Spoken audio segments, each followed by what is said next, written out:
So बच्चों, let's read the given question. The question says, if a piece of a metal is heated to temperature theta and then allowed to cool in a room which is at temperature theta naught, the graph between the temperature T of the metal and time T will be closest to.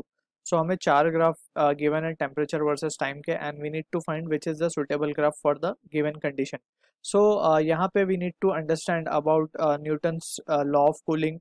So basically जब भी कोई hot body किसी environment में रखी हो, and let suppose the hot body का temperature हम T मान लेते हैं and the temperature of environment is T naught, so जो हीट ये रिजेक्ट करेगा, ठीक है, the heat it will reject, और we can say the rate of cooling, basically the rate of cooling that is D Q by D T. D Q by D T क्या है, यहाँ पे जो हीट इसमें से निकल रही है एट द रेट, कुछ रेट से निकल रही होगी, पर सेकेंड, पर आवर, पर मिनट, कितनी हीट निकल रही है, that will be equals to the difference in the temperature. So this is what the Newton stated in his law, Newton's law of cooling. और यहाँ पे हम एक नेगेटिव साइन शो करते हैं with a constant of proportionality के, ठीक है. अब we can say the rate of heat जो उसमें से निकल रही है, अगर लेट सपोज करते हैं हम बहुत छोटे टाइम के लिए, बहुत कम टाइम डी टी टाइम के लिए, जो heat the body is dissipating, let suppose it has to be D Q. So हम क्या लिख सकते हैं, D Q can be written as, जो उसमें से हीट जितनी एक्सट्रैक्ट हो रही है that can be written as in terms of specific heat, क्या लिख सकते हैं, M M C D T, ठीक है. So this will be the amount of heat that is been extracted. अगर हम इस एक्सप्रेशन को इन टर्म्स ऑफ टाइम लिखें, the rate at which the heat is been extracted, so हम क्या लिखेंगे, D Q by D T will be equals to M C D T by D T, ठीक है. So from equation one, अगर हम इसे equation one कह दें, इसे इक्वेशन टू कह दें, so we can analyze the given situation further and we can have the value of graph with us. So हम क्या कर सकते हैं, दोनों इक्वेशन को इक्वेट कर लेंगे. So we will have M C D T by D T and that will be equals to minus K T minus T not, ठीक है. अब यहाँ से सारे कांस्टेंट को एक तरफ कर देते हैं, mass of a body remains the same, ठीक है. और सी वी कांस्टेंट है फॉर अ पर्टिकुलर के piece of metal, so we can say एक नया constant we can introduce, so we can write D T by D T, और एक नया कांस्टेंट हम ले लेते हैं, let suppose it has to be X मान लेते हैं, ठीक है, and that will be equals to minus T minus T not, ठीक. अब हम क्या करते हैं, वेरिएबल को सेपरेट करके वी विल इंटीग्रेट, ठीक. सो क्या मिलेगा हमें, D T by T minus T naught, और ये क्या हो जाएगा हमारे पास, it can be written as D T,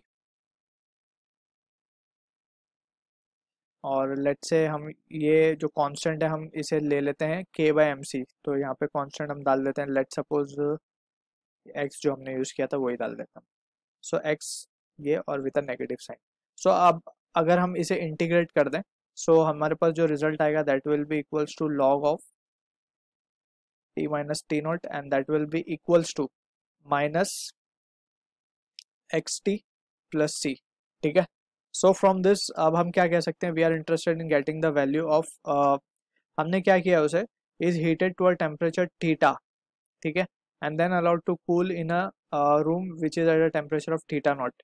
So from this we can say the graph between the temperature T of the metal and time T. So we have to have a relation between T and capital T and small t. So now we can say t minus of t naught can be written as, जब हम log को shift करेंगे on the right side, so वो exponential function हो जाएगा. So it can be written as minus of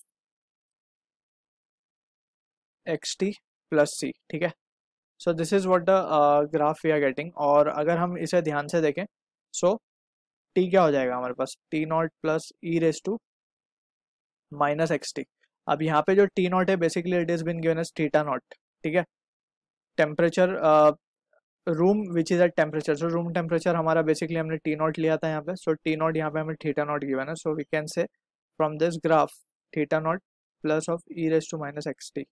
so this is what the graph we are getting. So इसको अगर हम carefully देखें, so we can say we can plot it over here.